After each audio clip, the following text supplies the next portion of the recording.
Sir, we are concluded now. Yes, Mr. Sibal. No, sir. Sorry. Thank you. Sorry. Sorry, sir. We have. Sorry.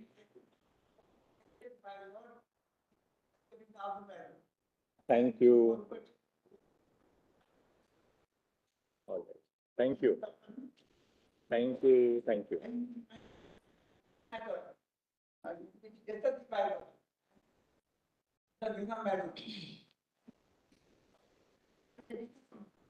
Selfie arose out. Thank you. Yes, Mr. Sibal. May it please your lordship. What we have said has been said. The Chief Justice had to say has been said. We've heard both sides, I think, for 15 days, quite patiently. Maybe, not everybody can be heard in a scenario like that. Don't try ever to browbeat the court. We'll never try that with you. Either with the chief or with me, anybody you try that. Okay. Thank you. Yes, You said thank you. That's all. Yes, Mr. Sibal. Next, Mr. Sibal. Next matter. Yes. Yes, Mr. Sibal. You're not appearing before a trial court. You're appearing before the Supreme Court. Yes. Yes. Allow Mr. me to Sibal. argue, please. Yes, Mr. Sibal. Now, Malas, at the outset, I wish to state, Malas, that this case has been argued at several levels.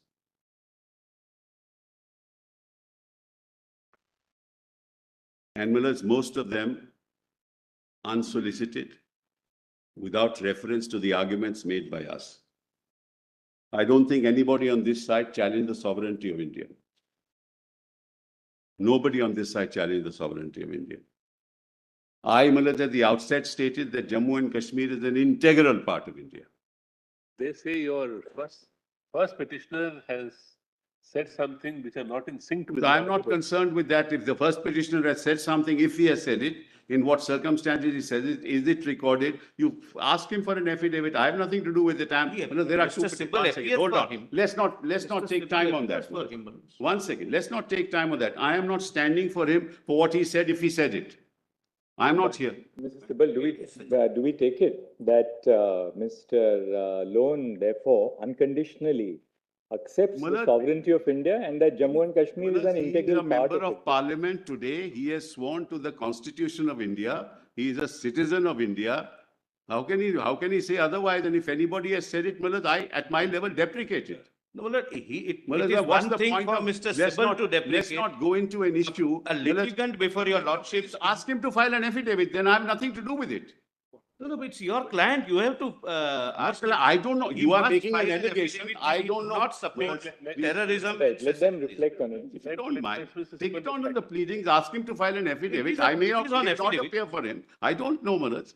I am not to answer what an allegation that is made. Because Mr. Sibal, when he invokes the jurisdiction of our court under Article 32 of the Constitution, he therefore necessarily abides by and owes allegiance to the Constitution. And he's a member of the Lok Sabha. He is sworn to the Constitution of India. He's a citizen of India. One second, Mr. Sibal. But that's one second. That's a submission, Mr. Sibal. But we want to have it from him that he unconditionally accepts that Jammu and Kashmir is an integral part of India, and that he abides by and owes allegiance to the Constitution. Of course. He has sworn to it when he became a member of the Lok Sabha. Manas. He swore to it. Mr. Sibal, because then when you argue and you accept, as far as sovereignty is concerned, you accept the sovereignty of the, of course. Number one, the people of India. Number two, that J&K is an integral part of India. When you argue, your client says something outside the court, something different to it, there's contradiction. And probably then he's also accepting there was an issue and a problem which had to be dealt with. If I start, Manas, recounting. No, I'm not saying that. So be clear on that. Manas, it will unnecessarily lead only, Manas, to a media coverage. Let us not go that route. We are arguing a pure constitutional issue. Manas, there is a speaker of the BJP who was present there when this allegedly happened. There are some people who asked him to say something which he did not say. Why do you want me to go into all this? No, please go into it. I have no difficulty. Lord, there is it is not part of the record. It has been withdrawn. It has been deleted from the record. It is said in the Yeah, what is all this? It was said in the assembly, the Affidavit of Mr. BJP Judge says, speaker was there, it was speaker not of his party. The BJP speaker was there. He was asked to say something which people ask other people to say on the streets of this country. Why do we want to go into this? No, my lord, we would insist, my lord, he must go in. Therefore, we accept. Of course, but unconditionally. We proceed on the basis that he's willing to file an affidavit before our court saying that, well, he owes allegiance like every other Indian citizen to course. the Constitution of India, and that Jammu and Kashmir is an integral Of part course, of the Maharaj, country. Maharaj, Because- first of all, one Aspect, second. Lord, I'm sorry for Will the you interruption. allow me Another to- aspect, I the think so, affidavit yes. mentions that in all public speeches of petitioner number one, he supports separatist elements and other elements. Let him say he does not support secessionism and terrorism. No citizen of this country can have any objection in filing that affidavit. There's That another I do petitioner, not support Justice Masoodi. terrorism and There's secession. another petitioner, Justice Masoodi. Please allow me to argue.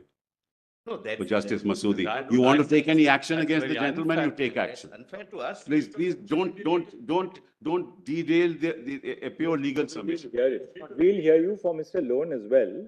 There's no difficulty. He wants to have He it. has come to our court. We are more than duty bound to hear his submissions, and we are in the course of hearing his submissions.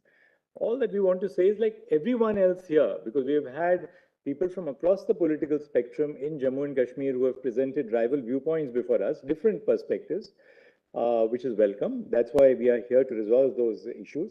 But all of them have come here in one spirit, which is that they abide by the integrity of You the. cannot be a member of the Lok Sabha and be a member there without abiding by the Constitution and an oath of office that I abide by the Constitution of India. He has to take that oath before because he enters the Lok Sabha, as we all do. That's what. And there's an affidavit filed there, Malaj. How can that be? But be that as it may, Malaj, I did not know of this fact till this morning. Somebody Just raised ask it. him to Malaj. file a short affidavit before us, a one-page affidavit. That's all that is necessary. Lord, we are given a copy to Mr. Sybil's client. Lord. We'll give the Everybody has to affidavit. serve- There is no, All right, we'll there is then no get- question, Malaj. I would not stand here. If he doesn't give it, I would not stand here arguing for him. So before we close the argument, Yeah. tomorrow, just ask him to file a one-page affidavit. That's all that Evidence is. have been Yes, taken Lord, and on I this, would Malaj. request We have Mr. Sybil to insist to his client that no citizen would have any objection in saying that I do not support terrorism and all separatist this terrorism? activity. Let him say that, or say that I will not say this. What Let is it be all clear. this? What is all this? Which he is supporting. What is all this? Well, we will certainly, Malaj. I'm sure Mr. Sibal So we'll convey this to him and he will file a short affidavit. Malaj, had I known this, I would have myself. See Yes. what affidavit. Anyway. Will you allow me? Tomorrow. It's not 2:30. Once. Half Yes, an hour yes, is lost Mr. just on this. Mr. Sibal, yes. It's not just on this, Malad. It is a serious issue. What is a For serious condition, issue? it is a But do serious you want me to say something that I shouldn't say in court? Well, he wants his fundamental rights to be enforced in this. There are, everybody has fundamental rights in this country. But you take a including concrete including those who on the streets you vilify. They are also wrong. So then it's all right, then you should apologize for them. All right. Yes, Mr. So let me argue the case, They please. are not. Mr. They Soldier, will I not think the represent case, them. sir. Mr. Solicitor, we have indicated to Mr. Your Sibal, Lordship have let him indicated now to open me. the argument. I Let him made a open the commitment that there will be an argument. Yes, affidavit. Mr. Sibal, you open the argument. ma'am. Yes, please. So, Malas, this case has been argued at different levels. Yes. And Malas, I was somewhat pained when one counsel argued that we respect the sentiments of the people of Jammu and Kashmir. But you must also respect our sentiments.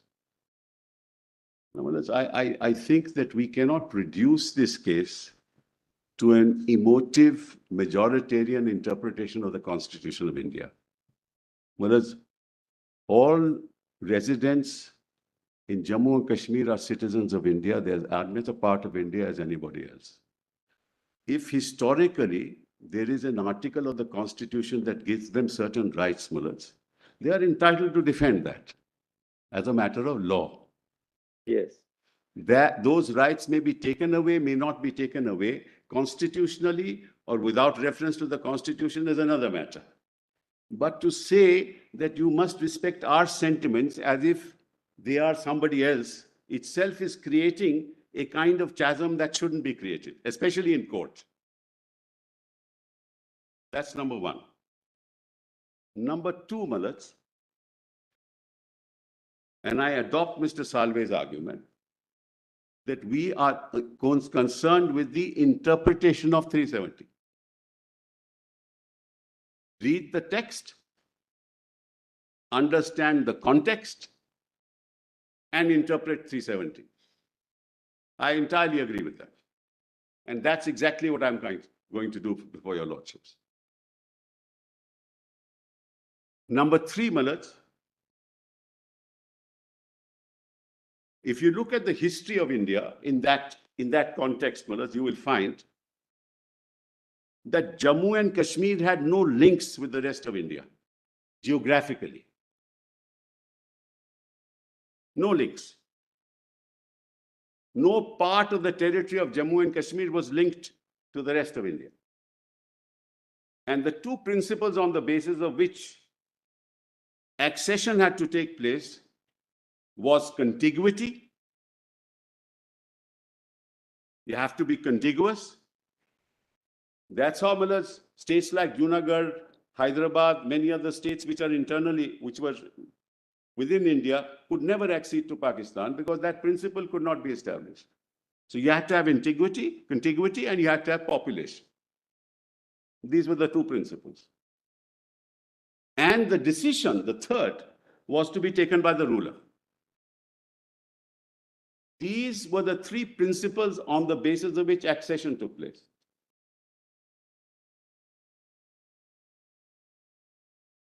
Factually, Malaj, Jammu Kashmir was not contiguous to India. How do you say that? Because, Malaj, it is Radcliffe, when he came and he made the award, he gave Gurdaspur to India.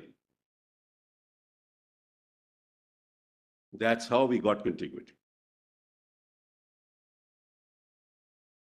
That's part of the Radcliffe Award. Of course, Radcliffe, when he came, knew nothing about India.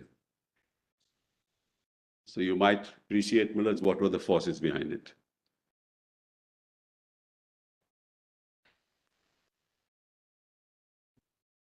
And Firozpur was a district connected to Gurdaspur, which had a Muslim majority population. Firozpur was also given to India. That established contiguity. That one historical fact, Malaj, your lordships may know. And it's part of the records, Malaj, of the case.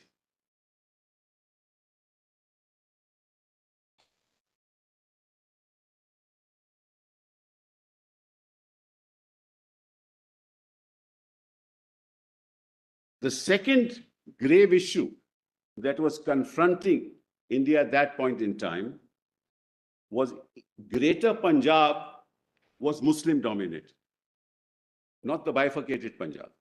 The majority population was Muslim.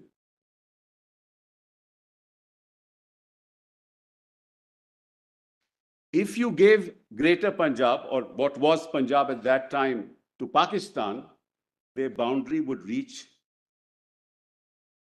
Delhi. Nobody could afford that.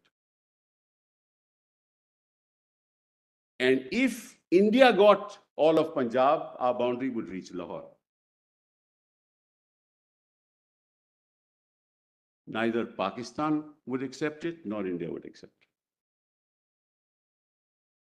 These are this is a historical background in the context of which the fate of Jammu and Kashmir was to be decided.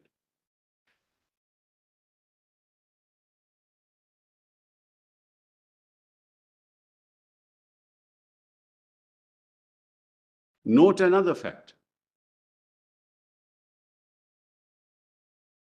Jammu and Kashmir had a constitution,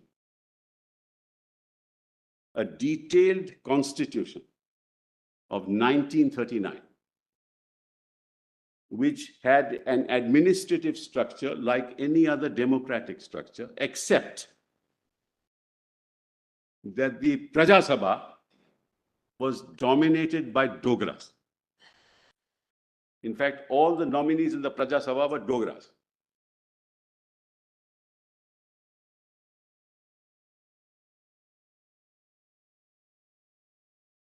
Sheikh Abdullah, who had an egalitarian outlook, was dead against the ruler and therefore was imprisoned. There was a popular movement in Kashmir against Hari Singh.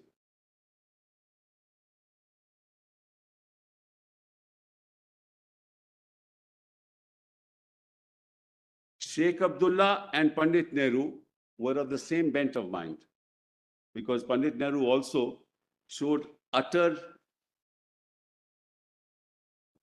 distaste for the concept of rulership.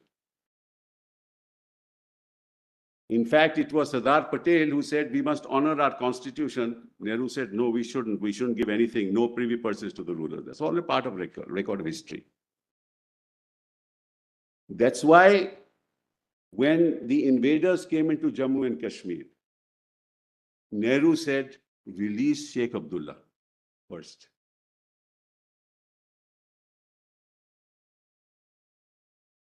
And he became the interim prime minister. He then was made a member of the Constituent Assembly of India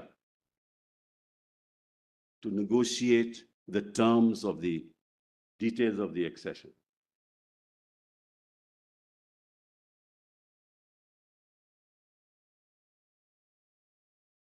And remember, the constitution of Jammu and Kashmir, like no other princely state in India, no other, I say,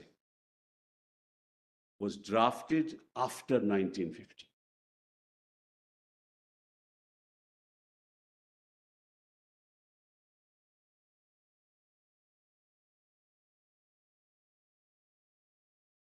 And came into force, Maharaj, in 1956, 57. It was completed in 56, came into force in 1957. Only state, only princely state. That's one set of historical facts that your lordships must keep in mind. Second set, even more important. The Indian Independence Act was passed in Parliament in UK on the 18th of July, 1947.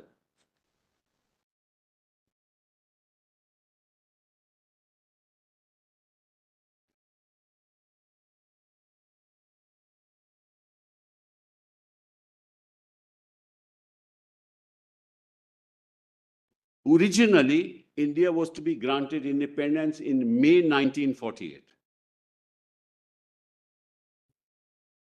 The date was preponed to 15th August 47.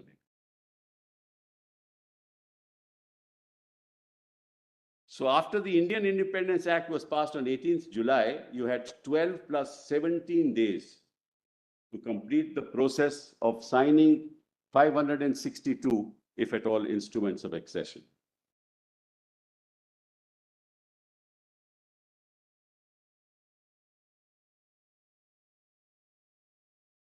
On the 25th of July, note this date, that's why I said I needed to put it on record, because your lordships don't allow me. Because my learned friend Miller's filed 18 pages of written submissions and then 250 Millers. I tried to file 5 pages and I was told I cannot, but that doesn't matter. This is all part of the record I wanted to place, but it doesn't matter. I think your lordships should take it on record, but I leave it to your lordships. Anyway. Is it the only thing that you want to file is now this 5-page submission? No, that was originally which your lordship denied me at that time. But I, because he has made some list of dates. What do you want to file now? Nothing, just basically I have to meet the arguments. Fair enough, but so long as what you're filing is not much more than what everybody has so far filed. No, Manoj, why you don't want to be confronted with a 300-page document. Your lordships, I will not waste a minute of your lordship's time, Manoj. So how big is it, and what is it that you want to file? 38? 38 pages. That's nothing much. All right. File the 38 pages, no difficulty. Simple, we've even taken note of your earlier 15 pages.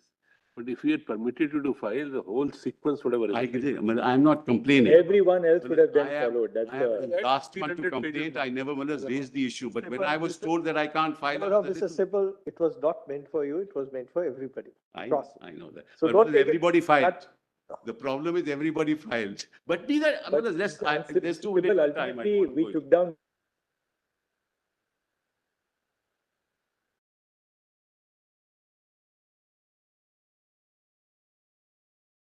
the need of having to record in That's writing correct, what that's- we have argued, but now we've taken. It's all the right, no submission. problem. So, Manas, the say, what? His list of dates, not mine. No, no, no. We have already added, your list of dates, I've made a blue mark.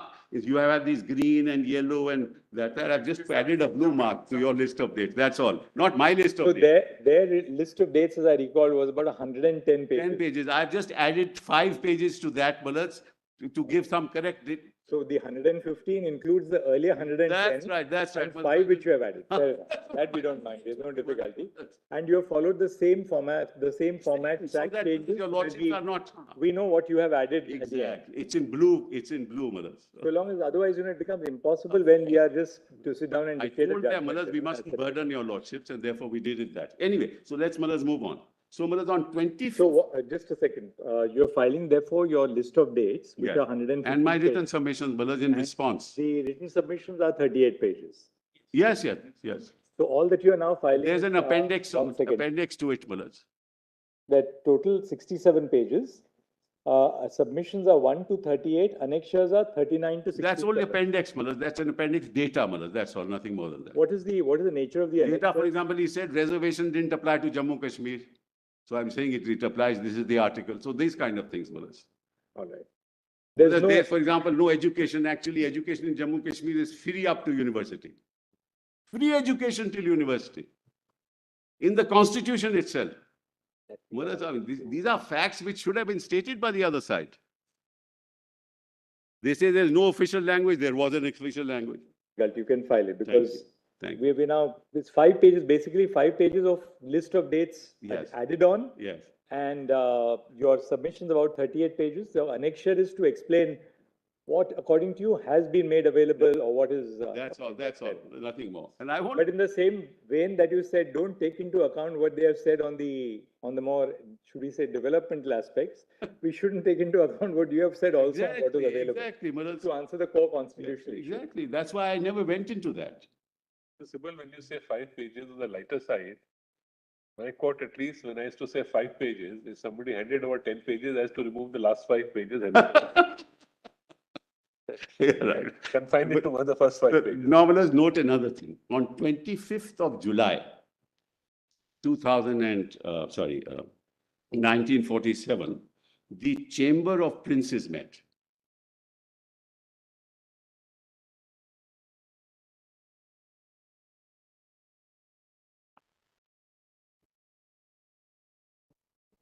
This was. So, Manas, in the Chamber of Princes, Sardar Patel said, we will only have with us that the union, communications, external affairs, and defense. You are autonomous for the rest. 25th of July. 25th of July. That's also part of the record that I've given you. Mountbatten said it on 5th of July, he had said it also. So, Manas, therefore, and that was the understanding with the princes. It will be a federal structure, communications, foreign affairs and defense will be the union, and the states will be autonomous.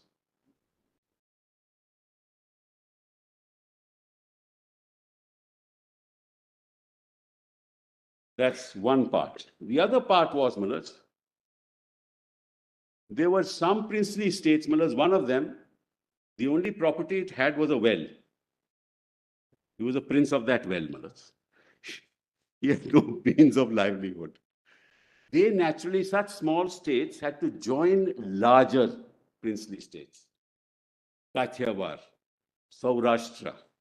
Saurashtra had incorporated 220 princely states within it. The whole process of 17 days was an entirely asymmetric process.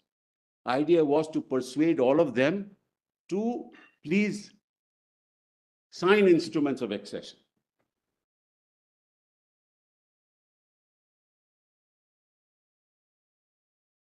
Epsu was one of them. Faridkot, Pesu, all those. That was happening, Mullahs, with Sardar Patel and VP Menon and Mountbatten, who had personal relations with all the princes, which neither Sardar Patel had nor VP Menon had. Because then the Governor General Mountbatten was actually served in India for a long period of time, and each of these princely states had a resident. And they would be told that you only should spend 10% of your revenue of the state on yourself, the rest you should spend on the public, but most of them spend 80% on themselves. But ultimately, they all exceeded. They all signed instrument of accession by 15th of August. With a standstill agreement and nothing more. Some of them who merged into larger administrative units didn't have to do that, Mullahs, because then they were represented by the larger administrative units. So my learned friend, the solicitor, is right that many of them, princes, did not merge because they were merged with other larger administrative units. So it was an entirely asymmetric way of actually getting them all together in 17 days. It was a Herculean task.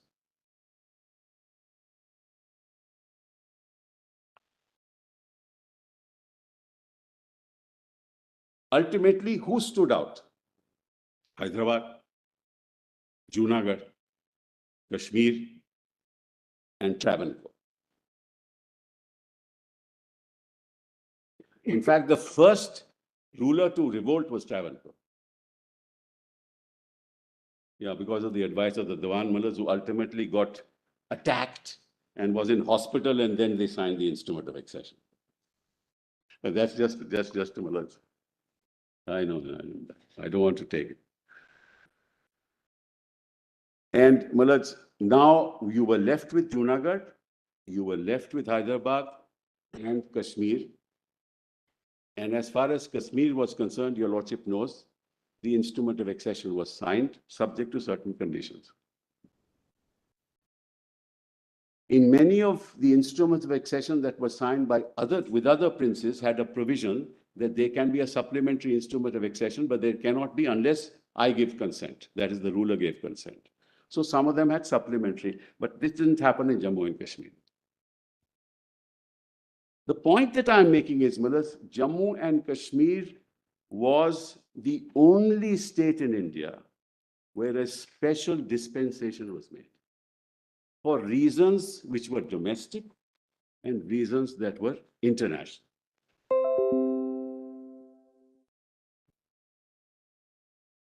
Which is why this whole argument that there must be uniformity is completely bereft of the historical context.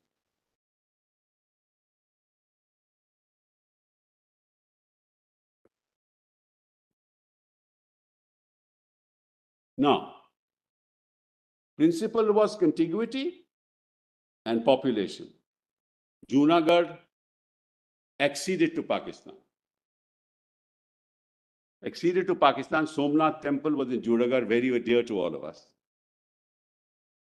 So, Mullahs, having acceded to Pakistan, India wanted to invade and take over Junagadh. Mountbatten said, you can't do it. He has acceded to Pakistan. This is foreign territory for you. So ultimately, Mullahs, infiltrators were sent.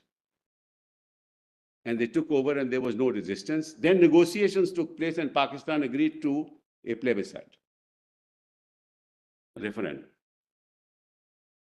Knowing full well that such a referendum would happen in Kashmir also then.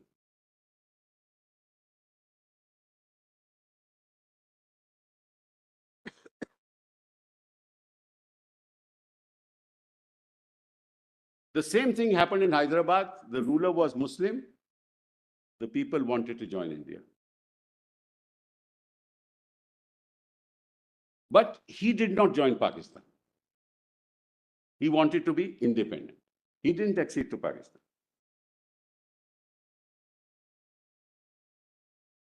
And there was a general this happens nowadays also. There was a freelancer, Mullahs, who promised the ruler of Hyderabad that I will get you arms, you give me so much money. So they piled up a lot of arms to resist any invasion. ultimately, Malaj, that man, Mr. Cotton, left him and the invasion took place and we occupied. Now we are left with Jammu and Kashmir. Jammu and Kashmir, the population was Hindu, Muslim majority, and the ruler was Dogra. It is in this historical context that you must view what happened in Jammu and Kashmir was only to ensure that Jammu and Kashmir becomes an integral part of India.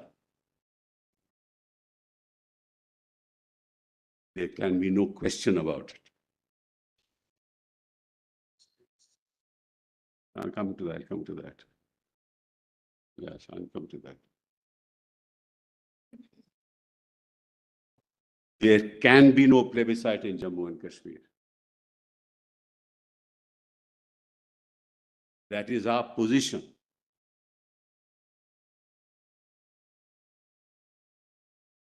We stand with India.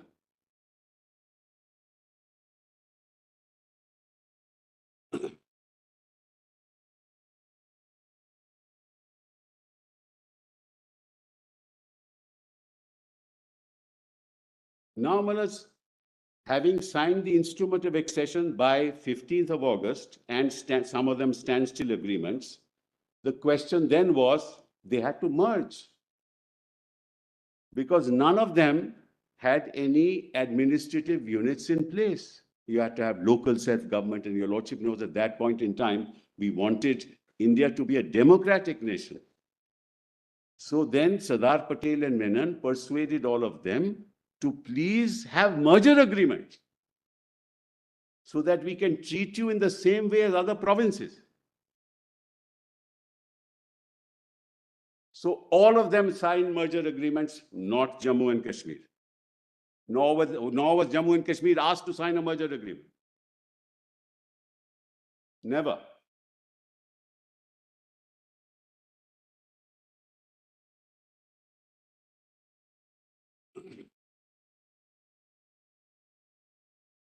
How many merger agreements were there actually? I'll give you the number, Manas. I think we have them. No, much less. Much less. I will give your lordship the number. Because everybody who signed an instrument of accession didn't necessarily sign a merger, right? No. Because what happened was, Manas, many of them had formed unions with existing states That's like Kathiawar or Saurashtra. That's right. Pepsu. That's right. You'll have that. Manas, that's not an issue. So, Manas, that didn't happen in Jammu and Kashmir. So when the infiltrators came, and he couldn't defend himself, and he went away from Srinagar, he ran away from Srinagar. And we helped him, Manas, by going there. The issue arose, we had no communication systems in place. No communication system in place, and we didn't know the topography. Our army, because we had never been there. The army represented that if you want to deal with the infiltrator, the source of it is Pakistan. So we'll have to target Pakistan, to which Mountbatten said that will declare war. If you do that, it will be war. You cannot be allowed to do that. So we were not allowed to do that. So the result was that in that situation, kindly remember, referendum is not the only place that we're talking about in Jammu Kashmir. There should be no referendum. There can't be a referendum in any case. But referendum happened in the northwest provinces. We had the Congress government in the northwest frontier province. A referendum happened there and they went to Pakistan. Referendum happened in Junagadh. So it is not as if this was alien to the concept of how people express their wills. But in our case, what happened was the government of India said, let the Constituent Assembly, namely the people of Jammu and Kashmir, represented in the Constituent Assembly, express the will of the people. That's how 370 came in. There was no other way to express the will of the people, certainly not through a referendum. Nobody wanted it. especially after the first year, because in 1953, Sheikh Abdullah was arrested by Nehru. Because he raised the slogan that we want to be autonomous. Sheikh Abdullah was arrested by Nehru himself. Nobody wanted a referendum. Nobody would have allowed a referendum. But the way out was, in that context, draft a provision in 370 by which the will of the people of Jammu and Kashmir can be expressed through the Constituent Assembly.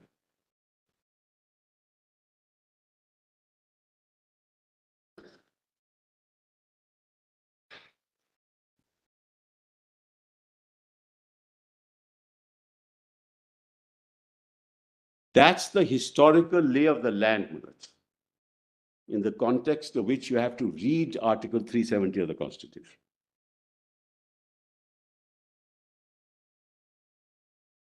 Now, Mullah, let me disabuse your lordships of some of the myths that have been portrayed here. Number one, that Parliament has plenary powers under 370. Just the contrary.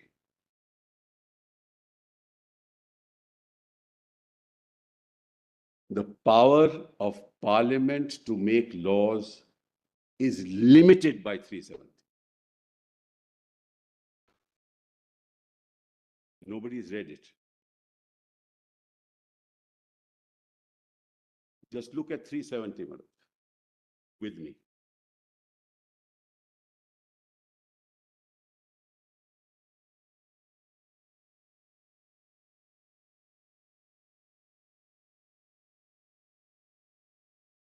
Just please read 370 with me. I don't think there are limitations on Parliament's lawmaking power because. No, not that. Yeah. Well, that I'm not saying that. I'm saying something different. Just read 370 with me. I'll read it with you. Yes. Notwithstanding anything in this Constitution, the provisions of 238 shall not apply, and the power of Parliament to make laws for the said state shall be limited. What are you reading? Which? Article 370. 270. It is a limitation on the Parliament to make laws. Yes, 1B. To matters in the union list, to matters in the state list, in the concurrent list. It stares you in the face, and you're talking about plenary power.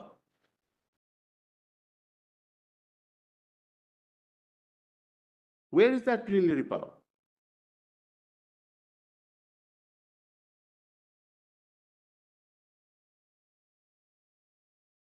If you want to pass any law, or if you want to extend the provisions of the Constitution of India, forget about 371 B1 and 2.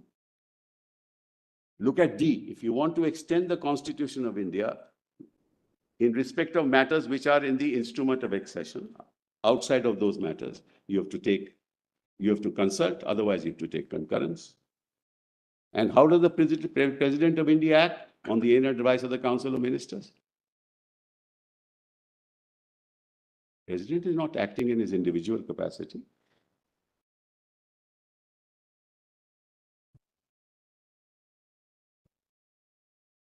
It is the Council of Ministers which will decide, not Parliament.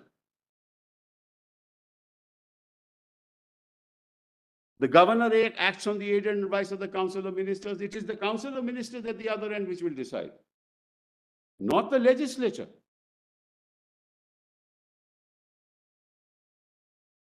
It was to ensure that there is slow integration of Jammu and Kashmir into India through a process that is easy, through a process that will allow the executives communicating with each other to make sure that the Constitution of India, as applied to the Constitution of Jammu and Kashmir is put into effect, which is why the CO in 52, in 54, that's the background.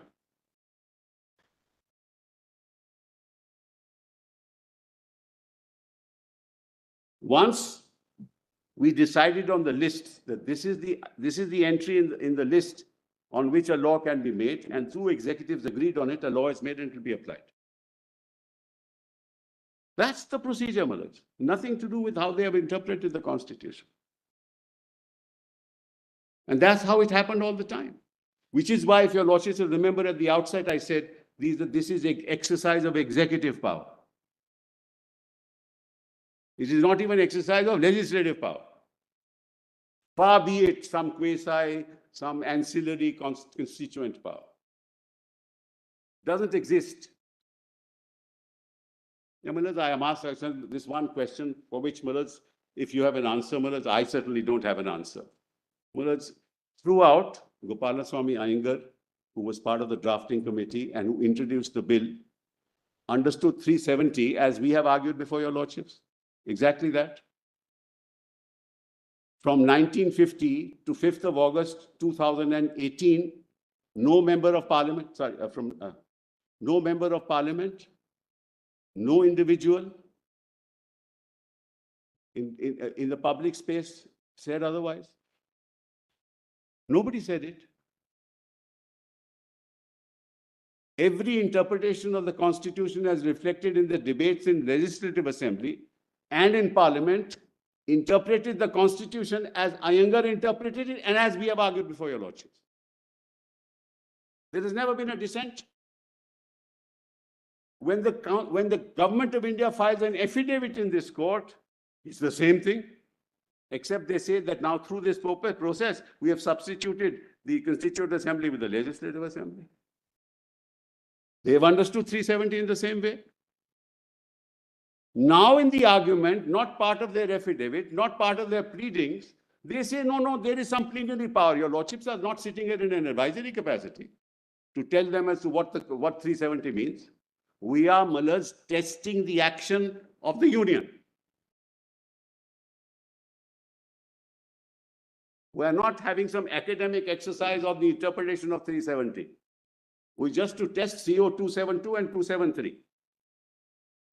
Whether it was rightly done or wrongly done. Maybe rightly done, maybe wrongly done, that your lordships will decide. But it has nothing to do with any plenary power, nor is it the case of the union. Now, let's accept their argument. Let's see, test it, Malaj, how it would be. They say, this is a plenary power. Forget the proviso because the Constituent Assembly is dead. There is no Constituent Assembly now. There is a Constitution of Jammu and Kashmir which is in place.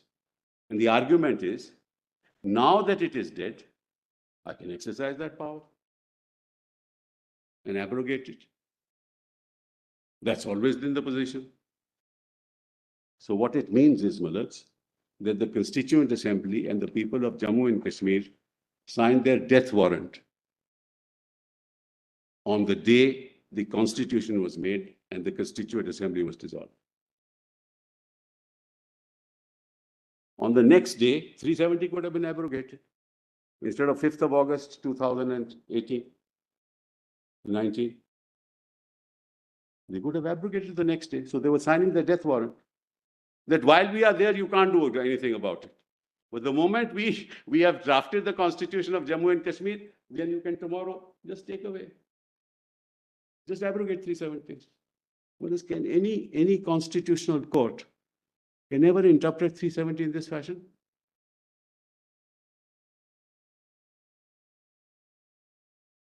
Can anybody even think about it, Malaj? That a Constituent Assembly drafting the Constitution of Jammu and Kashmir, saying that we are an integral part of India, taking note of 370 in the manner in which it is to be integrated into India, will say to themselves that the day we are not in place, it will be abrogated because there's a plenary power superior in 370, which is not there in 370, but because we say so, and which is not even part of the counter affidavit of this. This is not even the case of the union. What are we? Wait, this is not some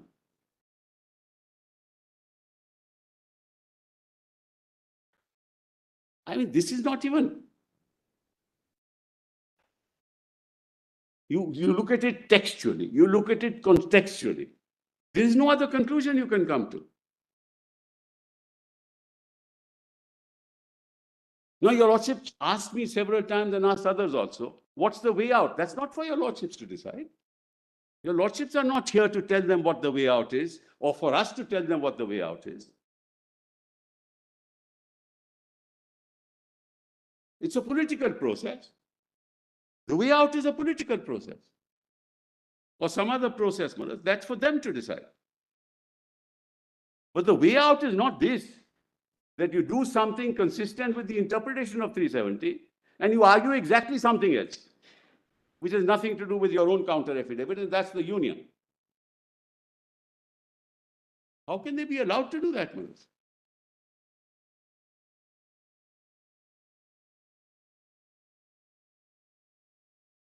What does concurrence mean? It means consent, as your lordship has been saying. If it requires the consent of the governor of the council, governor acting on the aid and advice of the council of ministers, where is that plenary power that we are talking about and reading in 370?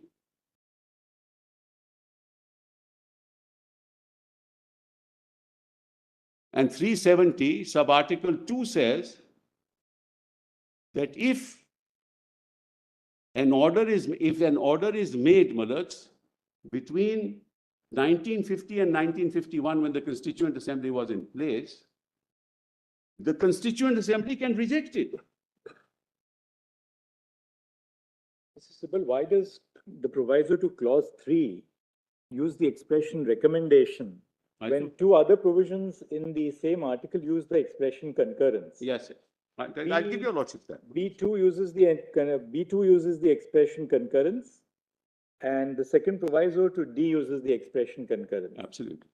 In other words, Malaj, when it comes to applying the Constitution of India to Jammu and Kashmir in respect of, in matters which are not with reference to the lists, Malaj, you need the concurrence of the state government acting on the aid and advice of the Council of Ministers. At least, Malaj, with that, there is no plenary power of Parliament. Concurrence means I can say no. Means an executive can say no to what is proposed. Now, if you read 370, and I just answer my Lord's question, if you read 370, the president's still notification cannot be initiated. Because the expression in the proviso to 370 are two expressions, necessary and before. The timing is set when it's before the president issues a notification, a recommendation has to come, and that is necessary. And the order in which is that the first recommendation will come, then you would pass an order. You can't reverse that process on a plain language, on a textual reading, which I said, Mullahs, I accept what Mr. Salve said. Read the text and give the answer. Mr. Sibal, is it not conceivable? I mean, I'm just thinking aloud. Yes, sure. That so long as Article 370 operated, it provided modalities for the application of the lists, the entries in the three lists, consultation in one case and concurrence in the other. Right. So long as Article 370 operated, it provided for the application of the other provisions of the Constitution, subject again to the same process. Same formula, consultation and concurrence. Absolutely. You probably rightly said that the object was to bring about a slow integration. That's correct, which I've been saying. In achieving that slow integration, the Constitution framers provided for consultation, this whole formula of consultation and concurrence. Absolutely. Checks and balances at two levels of government, the union government and the government of the state. But significantly, the Constitution doesn't tell us what would happen after the Constitution of Jammu and Kashmir would be framed. it contains no express provision that that constitution would then be embodied or incorporated in the Indian constitution. Because the Indian constitution, by all indicators, we've seen several indicators, was always to reign supreme. So when it came to abrogation, it left in 1950 the point of abrogation to the exercise of wise statesmanship. You just said a short while ago, why didn't they do it in 1950? If No, this not a inter- question to do it. They had the power to do They it. had the I'm power. not on that. You're right. I Yeah. mean, that you're right. Yeah. Why did they not do it? They had the power to do it. If they had the power to do it, Because they never understood 370 in this fashion. no, there's an alternate hypothesis. It was always presumed that allow 370 to work out, there should be an eventual process of integration. Let that integration take place over a period of time, during which you will have this twofold procedural check of consultation and concurrence. At what point of time the integration is deemed to be complete, or that Jammu and Kashmir is ripe for an integration with the rest of India in the full and true sense of the term, was not hedged in by the constitution. Mullahs, I'm sorry, with the greatest Is respect. that not a possible? No, is no, that it's a not. possible? It's not, Mullahs, on a plain reading of 370. Because there are very significant silences in Article No, 370. Mullahs, you don't need expression of interest in this fashion for the simple reason that that 373 itself gives you a clue as to what was the reason There are behind it. not sufficient silences in Article 370 to lead to the conclusion that the framers, both when they were on that side in the state of Jammu and Kashmir and on this side in the Union of India, left it to wise acts of statesmanship in 1950. I hope on both sides, Mullahs. Yes, of course. Sybil, just This was a one- unilateral act, Mullahs. Oh, This was not a wise act. It was a unilateral act. just one, taking on what Chief Justice just said. Yes. It's quite apparent at that time what was either happening with the rulers and integration into India, because that was the objective. And it was all a political move at that time. There were different views expressed even with regard to J&K. If one looks at the wording of the articles, the argument of the other side was it was deliberately left very flexible and to some extent contradictory. Yes. Mullahs, I don't see the flexibility here, Mullahs, neither I see the contradiction. Just read 3 with me, Mullahs. If you find, Mullahs, that there's a silence there about what would happen, Mullahs, certainly. And except for the provision for permanent residence, Section 6, which finds its mirror image in Article 35A, every other provision was really a mirror image of the Indian Constitution. So what is that an indicator of? That's an indicator of the Indicator fact of that whatever is happening there is really the incorporation or the adoption of what is happening in the I can only say this to your lordship. I can only say of the Union of India. I can only say this to your lordship, Mullahs, either we interpret 370 sub-article 3 in its text and context, or we find something that's not there.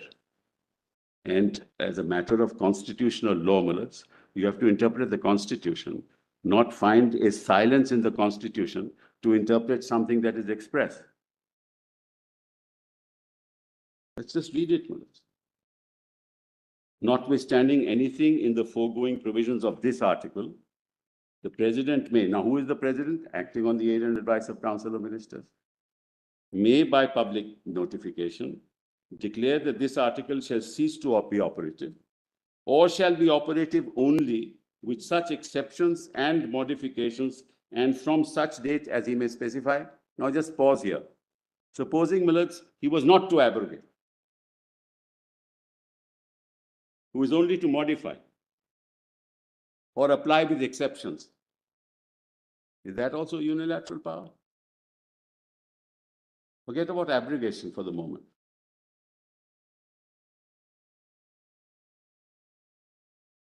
So we have to interpret constitutional provisions as we read them, Mullahs, not as we find some element of silence which is not there. provided that the recommendation of the Constitution, this is a proviso, Manoj. That the recommendation of the Constituent Assembly of the state referred to in clause 2 shall be necessary. That means to start the initiating of the process, that recommendation is necessary. And before the president issues the notification. It's a double emphasis of how that power can be exercised, not by parliament, but on the aid and advice of the government. So, Manoj, We'll of course have to then, to accept your argument, we will have to read a further condition in the proviso that the recommendation of the Constituent Assembly has to be in the same terms of the action which is proposed to be taken by the President.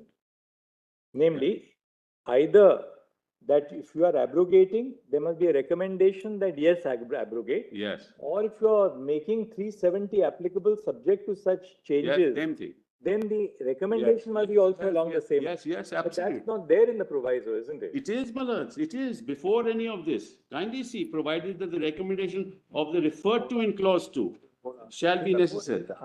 Look, this is a core argument on which you have taken one stand, the other side is That's taking what we have another to- stand. We'll have to. we have to- No, all I'm saying, Manoj, at the moment is, Manoj, What their stand is that proviso will not evaporate and write off the third clause of Article 370 after the Constituent Assembly as. Manoj, at least it's That so their far, stand. Your so far, stand is to the contrary. so far, Manoj, I can only go by precedent. So far, the proviso has never been interpreted in the fashion that they are seeking to interpret.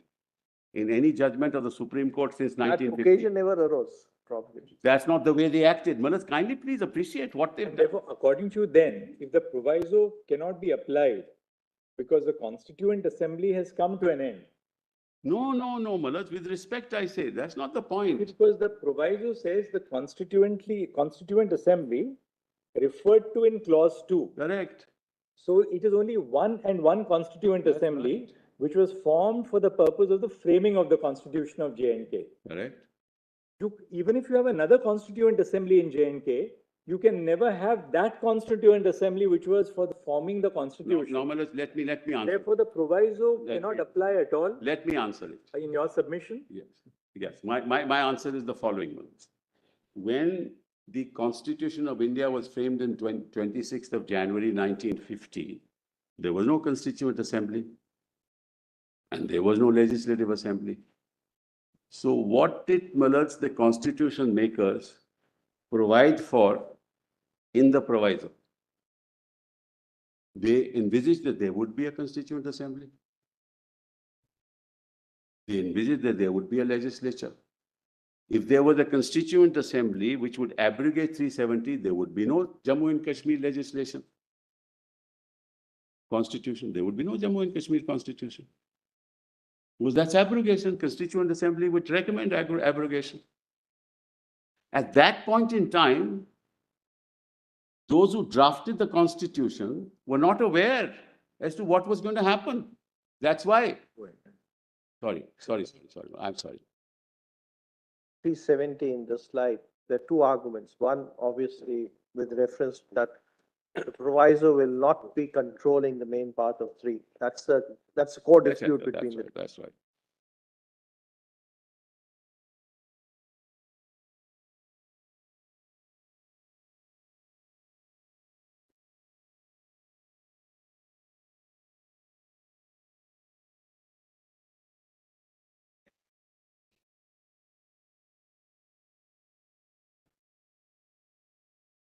Provision will not be applicable is contradiction in terms.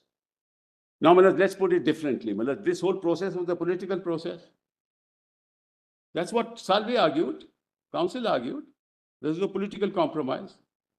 So you pull the plug anytime you want to pull the plug. At least 370 doesn't allow you to do that, but assume that's the case. If it's a political compromise, there will be a political solution. Why are lordships finding some constitutional solution that doesn't fit into this? That's not what your law, Manoj. You have to, please look at it this way, Manoj. If the process was political, the solution has to be political. Now, how that solution comes about is not neither for your lordships, not for us to suggest. This is something that they have to do in Initial part- collaboration. The initial part was political, now it has to be constitutional. No, Malad, if that is so, Malad, if now it's constitutional, then that means that the While Constituent keeping in Assembly. mind, while Just look at keeping it in this way. mind, the fact that the intent behind the article was temporary and transitory. in Well, nature. that I'll come to a little later, but Malad, the answer to the question is that the Constituent Assembly was framing the constitution of Jammu and Kashmir, knew that after that task was over, it would end, and was signing a death warrant under 370 sub-article 3, that now you can abrogate the constitution. Well, that can't, I'm sorry, Malad, on a plain reading of 370, I have the greatest respect for your lordship. Therefore, the sequitur of your submission on the proviso to clause 3 is that once the Constituent Assembly has formulated the constitution of J&K, which has been adopted, Yes, the proviso ceases to have any existence. yes, and 370 ceases to have effect. Therefore, 370. 370 ceases to have effect. 3 has ceases to have effect. Sorry, 370 or. Sub-article 3 ceases Right. to have. Therefore, 370 Yes, yes. bracket 3 ceases to have effect. Yes. In which case, 370 by itself, apart from 370 clause 3, assumes a permanent character. It's permanent in the sense that, well, what is left of this autonomy that we are talking about? If the argument is it is just a shell, what is it that you are trying to do?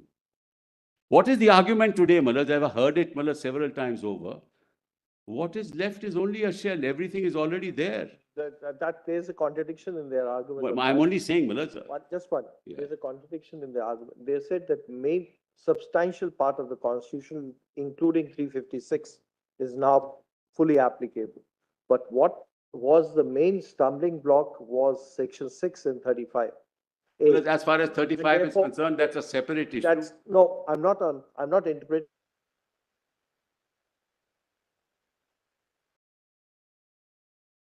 Complete adoption of the Indian constitution in toto, in completely as in case of other states. Strike down 35A. Well, I don't understand where we are getting here. If this is the only stumbling block, you strike down 35A. That's the judicial way. No, The no, that can't be politically done in any case. Because there can be reasonable restrictions and there can be classifications in terms of Article 14. It has happened in Uttarakhand, it has happened in Himachal, it has happened in other states, Malaj. Now, it can't happen in Kashmir. Malaj, it is happening in Assam. You are fixing a date We'll come to to that people who little came later. into Assam. We come to that little later. Malaj, I'm only trying to, Malaj, indicate, show the mirror to myself that if it happens in Kashmir. Well, there's actually, I feel, the two spectrums which have to be decided. Yeah. When you use the word temporary, whether it is actually temporary in the sense they understand it, or it is temporary in the sense you understand it, that it was with the context of the Constituent Assembly, one. Number two, how you understand subclause 3 is that once the Constituent Assembly dissolves itself, 370 in the form it exists according to you is frozen in time for all times to come. Correct? This is what your argument is. No, 370 sub-article 3, Malaj. The rest of it is still remaining. Yes, I'm saying 370, the remaining part is frozen as period of time because of the historical perspective. No, not remaining, Malaj. You can continue to integrate. 3 is frozen. 3 goes to the remaining Absolutely. part subsidy. Yeah, absolutely. They say no, 373 is not limited to that stage because of the manner COs have been issued and can extinguish themselves. That This is a COs have been fundamental issued in, not in under 3. Then comes the methodology, whether they could have done it or not. That's Well, like the a slim COs box. have not been issued under 3. This is the problem, Malaj. These COs can continue to be issued. All of them are under 1. So, and Malaj, I'm sorry to say this, when you talk of temporary provisions, it is not a temporary provision. Kindly look at- Well, ultimately, therefore, it will boil down to this, that there is in our constitution, if we accept your submission, there is in our constitution a provision to which even the amending power, which is available in respect of the rest of the constitution, is unavailable. It's unavailable because it's been amended. 368 has been amended with a proviso. And there is in that sense a provision of the constitution which lies even above the basic structure of the constitution. No, my lords, I mean, why do your Because you lordship say cannot, this is? 370 you can't amend also. I'm sorry. You can't amend 370 also. It's not To a. amend 370, you have to take the route of 368, and 368 takes you back to 371 by the proviso. Therefore, we would be then really accepting a situation. We're not saying it's unstateable. We are testing the proposition. Is there a part of the Constitution? The only restriction we have found so far in our jurisprudence on the power of altering the Constitution is the basic feature doctrine. We are now going to add one more, which is that Article 370 lay even beyond Article 368 No, and much but beyond the let- basic structure doctrine, because you can't touch Article 370. It assumes a character of permanence. Well, this is getting Isn't more that- interesting. This is even getting more interesting. Well, let me now ask myself a question. Supposing I were to file a petition tomorrow in this court that the proviso to 368 is unconstitutional. 368 too. Supposing I were to file the petition, and what my lord is saying is upheld, is right. That how can you do that? Strike down the proviso to 368 and amend it under 368. There are hundreds of ways of doing the same thing, Mullahs, but we are testing the proposition in the context of what they have done. What they've- The postulate that in the exercise of judicial No, review. what will your lordships strike are down. putting to me. We must take the proviso as a given. But I am saying, yes, Mullahs, it's your lordships who are saying there's something silent in it, which I don't see, Mullahs. I don't see the silence in that proviso where the perpetuity of a presidential notification can be issued at any time, even after, Mullahs, even. Because the two plain consequences of your submission are first, once 370 clause 3 goes out of operation for all intents and purposes, 371 and 2 have a permanent character in the Constitution. 2 is not there, Mullahs, 2 is not there. Right, two is of course, yes, after the Yes, Constitution. yes. 371 has a permanent character in the That's correct. Constitution. Second, you cannot amend 370 using the 368 power because of the restraint which is imposed by the proviso, which again takes you back to 370. Kindly see. Therefore, even the power to amend 370 is within the fold of 370 and not Let 368. me, Mullahs, let me answer that also, straight away, Mullahs. So we are carving out really a provision of the Constitution see, which but lies even higher than the basic features doctrine. No, Mullahs, Isn't that that the your plain lordship should not consequence? say, Mullahs, because that's not yet tested. That your lordship should not say, that's not tested yet. Whether it's higher than the basic feature of the Constitution or not, Mullahs. But kindly see, this was added in the 1954 order, Mullahs. The proviso to 368(2) was brought in by the order, as well as, Mullahs, the proviso to Article 3 in 1954. Who brought it, Mullahs? The government of India. State of Jammu Kashmir did not. They gave its consent to it. Why did they do it? Because they did not want 370 to be tampered with. I'm not saying this, Mullahs. I am talking of the intent of the government of India. And the proviso was added both to 3 and 368. Not my intent. And your lordships are now saying, what is the intent of the government of India? It was made clear that even under 368, you can't do this. Government is a continuum. Kindly, Mullahs, appreciate that. It is not something that was done by Jammu Kashmir on their own. I understand, Mullahs, and there we go into the sentiment argument, the emotive argument. The argument that Mr. Dwivedi made, with respect.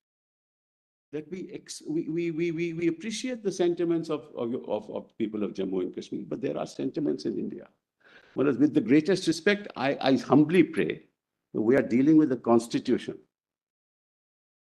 Well, it's a sentimental thing. I also have sentiments with a lot of things. But when we come to court, we discard do away with what our heart, the nature of our heartbeat, and come to brass tacks and interpret the Constitution. You can pepper it with emotive instincts, Mullahs, but you can't get away from the plain language.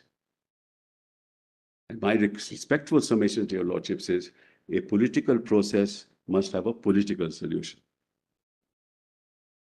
And as I said, what is left of 370? There is no residuary power with the, we talk about residuary. What is the residuary power? There's no residuary power with the state. When did the state ever exercise residuary power? So for all intents and purposes, it is fully integrated. In other words, according to you, there is no solution to Kashmir No. within the constitution. Devise a No, solution outside the constitution. That's now what your you are lordships saying? are putting this to me. Ultimately, that's No, your, no, no, that's your, not what I've argued. that's the That's what- hypothesis, that the solution has to be political outside the constitution. It is a problem looking for a solution, and your lordships don't have to provide that solution, is what I'm saying. All solutions have to be within the framework of a constitution. It is within the framework, Mothers. It is within the, who says it's not within the framework?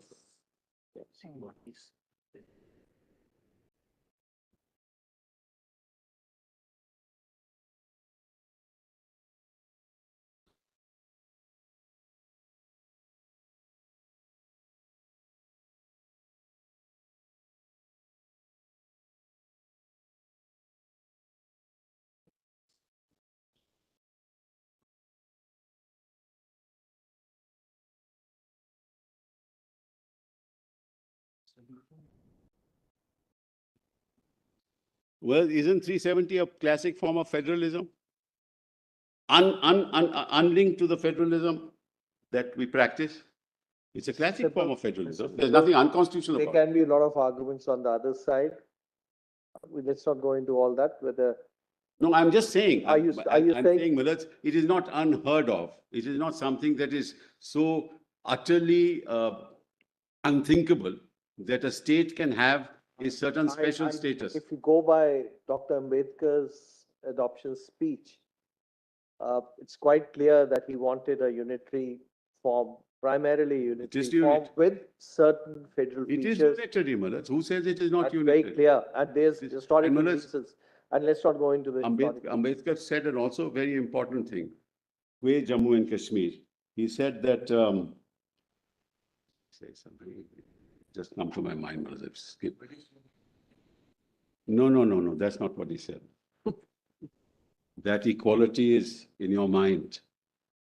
The equality, people, all people in this country are equal. Some are not considered equal. That's all. That applies not just to Jammu and Kashmir, that applies to a lot of places in India. So let's not go that route.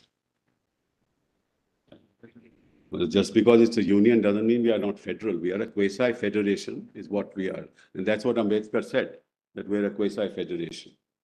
But Manoj, quite apart from that, that's how all members of parliament since 1950 have understood it. Manoj, why are we, that's not their case. We are trying to find a solution, which is not the case of the Union of India. Civil, Dr. Ambedkar in his speech, both speeches, 4th of November 1948, as well as 25th of November 1949, he has distinguished the American Federation with Yes. our federal structure, and he has specifically stated that in America, there is a citizenship of the federation as well as the state citizenship, and it permits two constitutions, the state constitution as well as Correct. the federal constitution. Correct. But in India, we have adopted a single constitution and single citizenship. Absolutely. Right, Manoj. But kindly look at it this way. It is this constituent assembly that approved 370, of which Ambedkar ji was a part. So therefore, the question will be whether it was a temporary measure. No, this is what the Constituent Assembly said. This is what Manoj, the cabinet said.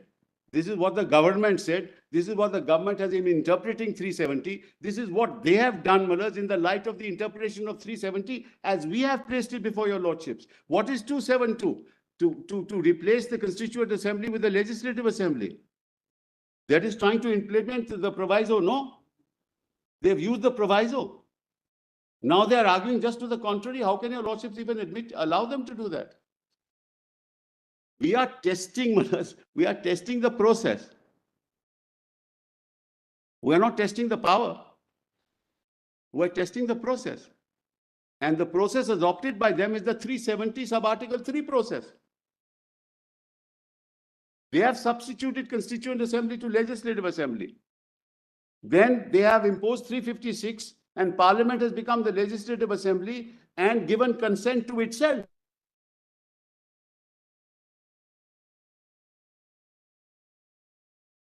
plenary power or any silence in 370 which allows them to do what they wanted to do. That's not their case. So we are now adjudicating a case which they have not pleaded before your lordships. If some private citizen were to do that, would your lordship ever allow it? So, Mr. Sibal, you are saying 373 doesn't exist practically. Correct? That's your argument.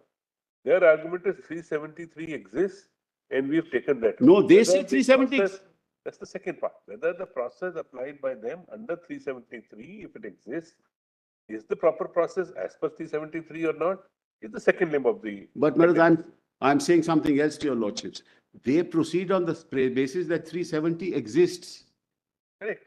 Therefore, therefore, they are not saying that 370 doesn't exist after the Constituent Assembly was drafted and nothing else happened and there's no Constituent Assembly. It's not their case. We are now, we are now adjudicating upon a case which is not the case of the Union of India before your lordships. Many things have been said, Mr. Sibal, from both sides, which are really not, in our view, prima facie germane to the main issue is this of 370, as you say, one side of the argument that with the Constituent Assembly going away, 373 really did not subsist, only 371 survives.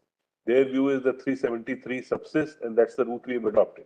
Second limb arises if 373 exists and the route they have adopted, what's the correct route, permissible or not? But that's what I'm arguing. When I opened, I only argued on the route.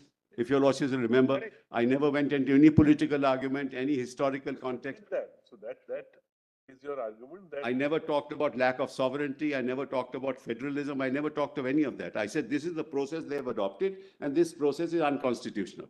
I remember you also said that it's not for us to, or for you, or to suggest what is the alternative. Exactly. Then when an alternative route is followed, it will be tested in its own way. But Correct. this is the route they have adopted. And They've that, not taken a 368 route. That's They've taken correct. a 373 route. So the first question that your lordships have to answer is 272 valid or not?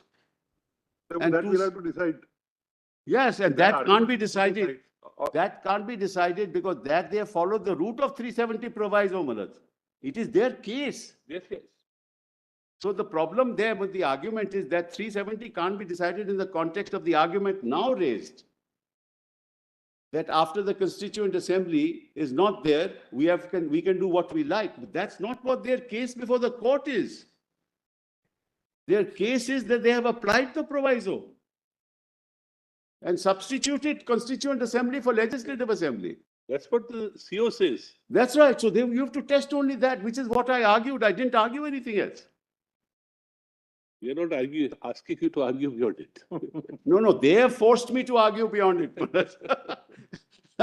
They have forced me to argue beyond it. But let me go back a Even little. assuming that they have followed the route of the proviso to 373, I don't think we can prevent them from sustaining the exercise of power on the ground that even independent of that, we are entitled to. That's not in their counter. I'm sorry, Manoj, that's not their case. Just my alternative. I'm sorry, you read your counter.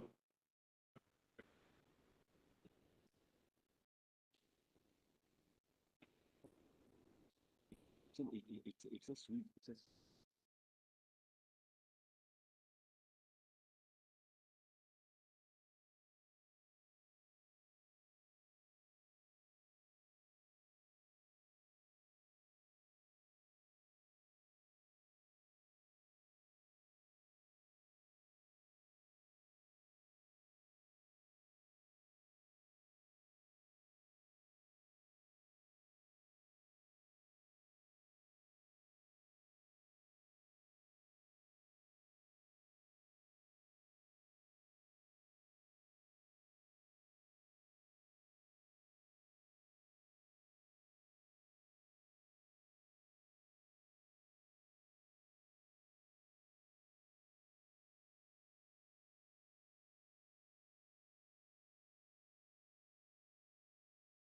With me as to what they say. They meant 367. No, Manoj, in exercise of the powers under clause 1 of 370. Absolutely. So, Manoj, they are saying that, and then they say the proviso. That was for incorporating the proviso. But I'm only saying that they are. Sorry, 367 to the, that was for amendment to the 360. That's what I'm But saying. ultimately then they invoke the power under 370 clause 3. With the proviso, Malad. Yes, with the proviso. But that's all I am saying, the Malad. I'm saying nothing more than that. That's the We have problem. understood your argument on that. Yeah, You I'm understood. just saying, In Malad. fact, we had put that question to the Attorney General also. You also given the answer, Malad. This is a sui generis provision of the Constitution, must be interpreted in its own terms. That's all that I'm saying, Malad, and kindly Sibal, I take a think counter. this part, I think we've conceptualized, we've put our doubts to you, have conceptualized your Giving answer as life to well. 373 through Article 367. That's their counter. That's all that we are testing, Malad. Okay, so Malad, that's done. That's done, Malad. I'm done with that. Now, Malad, kindly go back to. No. Now kindly go back to the list of dates. Just orally, Malad, I'll mention to your lordships. 20th of June in 2018. Well, that's 19th of June, BJP withdrew support. 20th of June, Governor Malad puts the assembly in suspended animation. Now, the latter part, now you are going into the. I'm going to Article test 356. 356. 356. Right. And the dissolution of the assembly on 19th of December, on 21st of November 2018.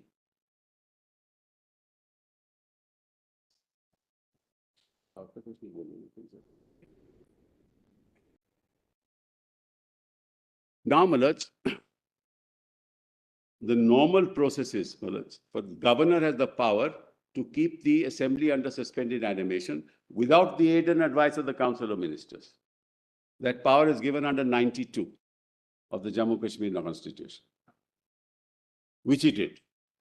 Which? Which he did, Malad, on 20th of June 2018.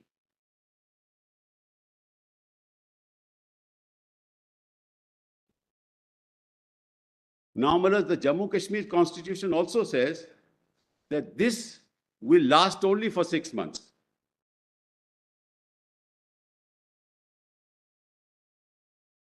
That such a decision of the governor will last only for 6 months. That is set out in Article 92, subclause 3.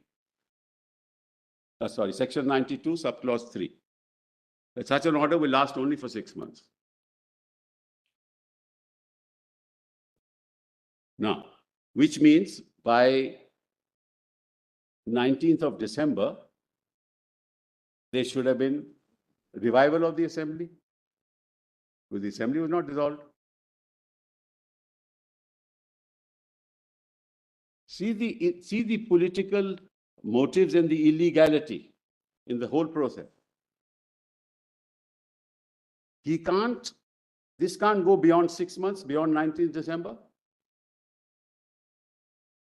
So he has to revive the assembly. There's no dissolution. So on 19th December, he dissolves the assembly. On 21st November, he dissolved the assembly.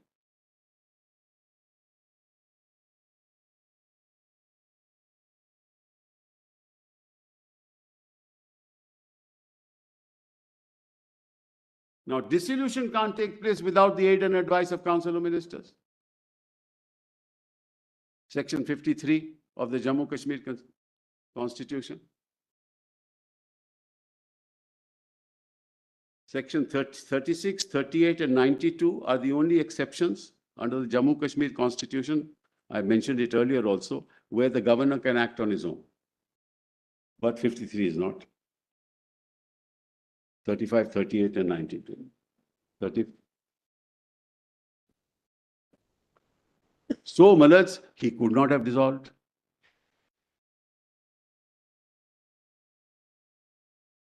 And after dissolution, 356 can't be imposed. After Malad's dissolution, Article 356 cannot be imposed. These are Constitution bench judgments of this court.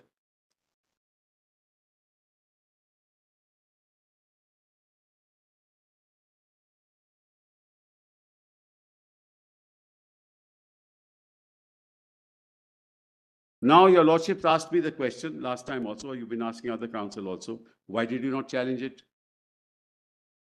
Number one, we could not challenge as far as the governor's order of 20th June is concerned, because under the constitution of Jammu Kashmir, he had to put the government back in place within 6 months. Where was the occasion to challenge it? Council of Ministers would have been back in place. What would happen if there's no conceivable government formation possible? Whereas he can't do it, that's the point. Mr. Sibal, that's little saying that because it was tenure or 6 months, I can't challenge this wrong. No, I You said I certainly haven't can't- challenged it. You can't challenge it. You Not, can't say I'm you not, can't. I can't, when I said I can't, I mean, we knew, Malas, No, that you there, can certainly challenge it, and you do, people do challenge they it. do, but Malas, the government was to come back in place, Malas, was to be put That back may in. be little, that may be little, The government was to be put back in place within 6 months, Malas. My only question is how, if in 6 months, no government is feasible, possible, then necessity would require a resolution, would it not? What I'm would sorry? happen? Let us say there is no government possible. Then whom will he put back in?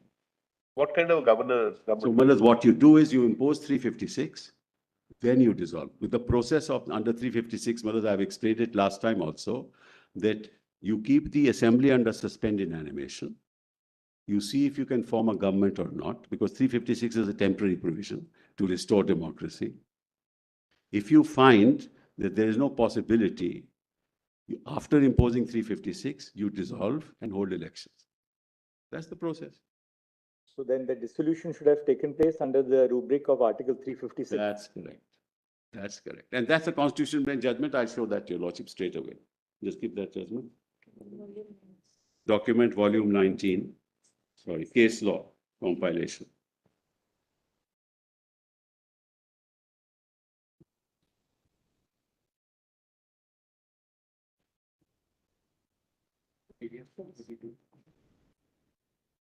PDF 232. This is what is the constitution bench judgment in the matter of special reference 1 of Case law 2000. compilation. Compilation 19, volume 19, Malas case law compilation 19. Right. Page? And the relevant part, What is the page, Mr. Sibal? Malas, it starts at 232, PDF 232, relevant is 313.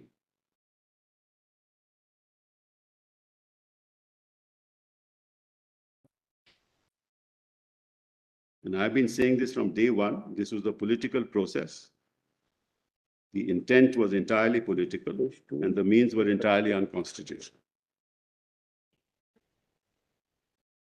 No, sorry. Draft Assembly? 313 minutes. Para 135. Paragraph? 135. Volume 19. Yes, volume 19, case law, volume 19. ये तो कोई BSNL का judgment. अच्छा अच्छा. Assembly election matter. That's correct.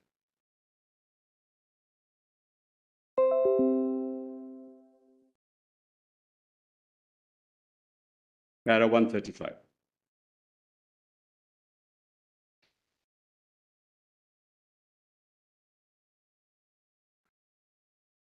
So it appears the page 300 and 318 it says, brothers, but the PDF is 313.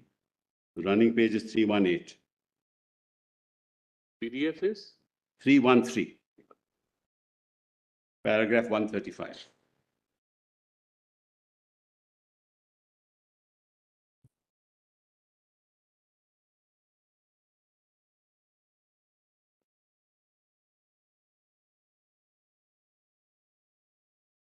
My lords have it, man? Yeah. My lord justice called doesn't seem to have it. You have it. May I read it, brothers? Dissolution brings a legislative body to an end.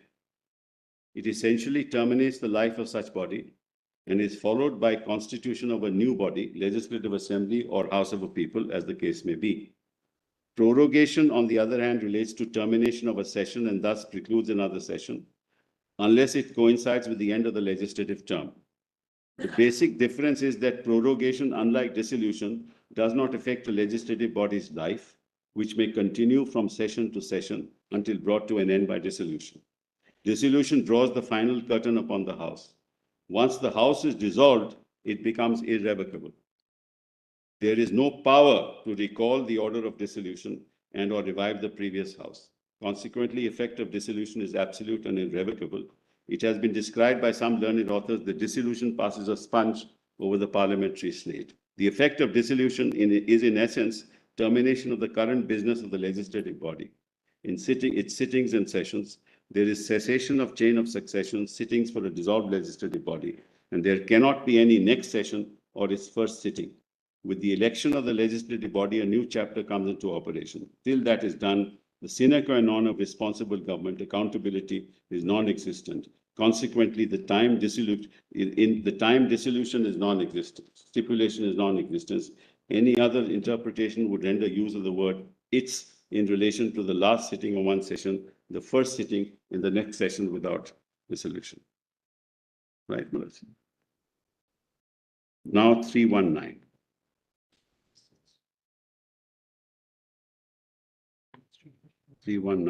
Para 156. Now come to 356. The court, what the court says on 356. PDF page 319.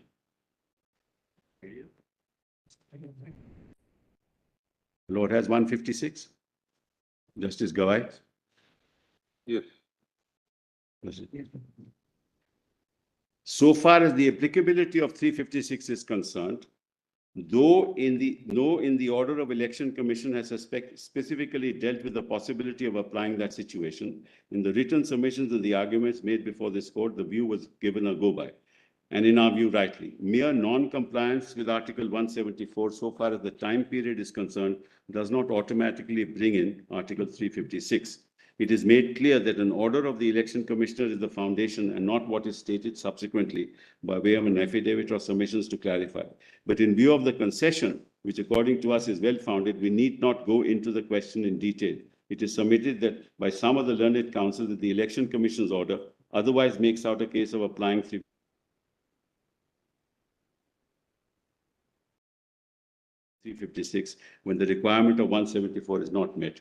In Thiru Rajagopal versus Karnanidhi, a constitution bench of this court said, Article 356 of the Constitution makes provisions in the case of failure of constitutional machinery in the state, but when the assembly is dissolved, there is no failure of the constitutional machinery within 356. Because the governor was ruling for 6 months, where is the question of 356? So you do it this way, tell the governor, whereas he sort of puts it in suspended animation, less the 6 months almost part, when the government, when the two parties say that, look, we are ready to form the government, but that's not proved, Mulans. Then on 19th December, President rule is imposed after the assembly is dissolved on 21st of November. Couldn't be done. Then if that's bad, and that has to be decided by this court, because that's the basis of 202, 272 and 273. So whether we challenge it or not, that's the very basis.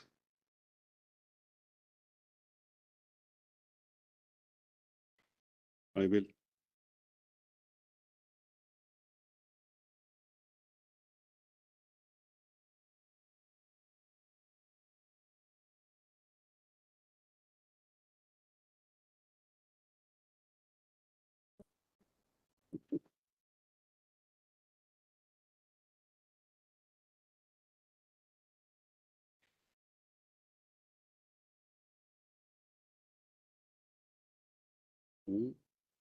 What do you want me to read?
that this can happen, right? Because the section 92 power is sui generis.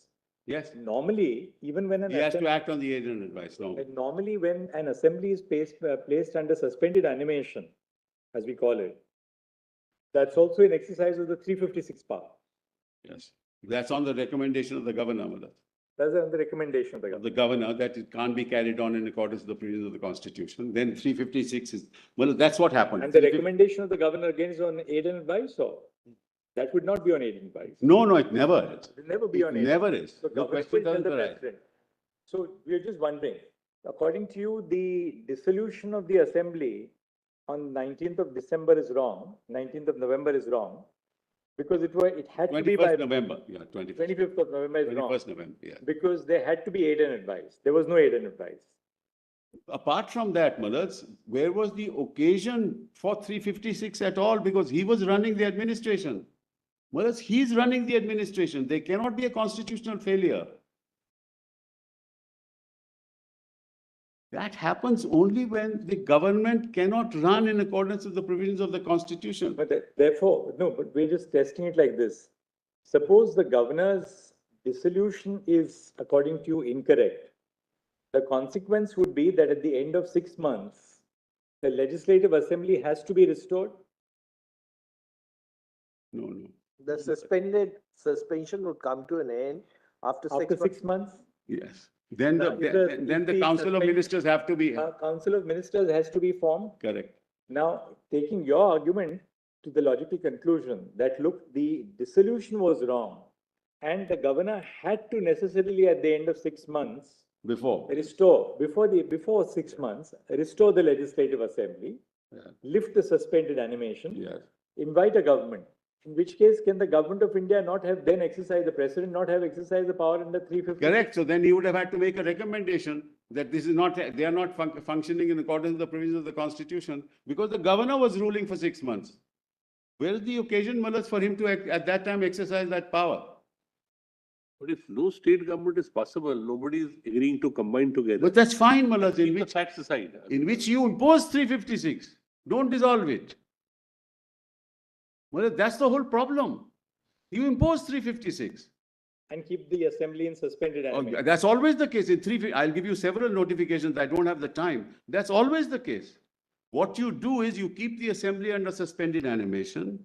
You try and, you have to restore democracy. So at some stage you feel that now it's time to hold elections. You dissolve the assembly and announce elections. That's the process followed in every 356 proclamation. You never dissolve the assembly immediately, but then you have to hold elections. Well, the democratic process can't be stultified, can't be used in this fashion.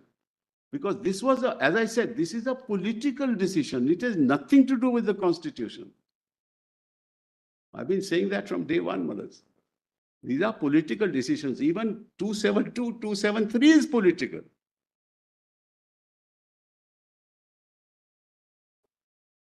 Maybe I'll. How much more time now? Well, not too much, Malas. I want others also to argue, Malas. But I've been trying to sort of not even refer to anything and just argue orally, Malas. Because last day, because Your Lordship, this is, we are trying to do it as quickly as possible, but Your Lordship is always very kind. Let me not make any suggestion today. Let me, argue tomorrow. we'll have to wrap up tomorrow. We don't mind extending a little bit for half an hour or so tomorrow, but we'll I have will to try wrap and up. finish as quickly as possible. So just do make sure that everybody rations Yes, time yes, for that. that's my whole intent.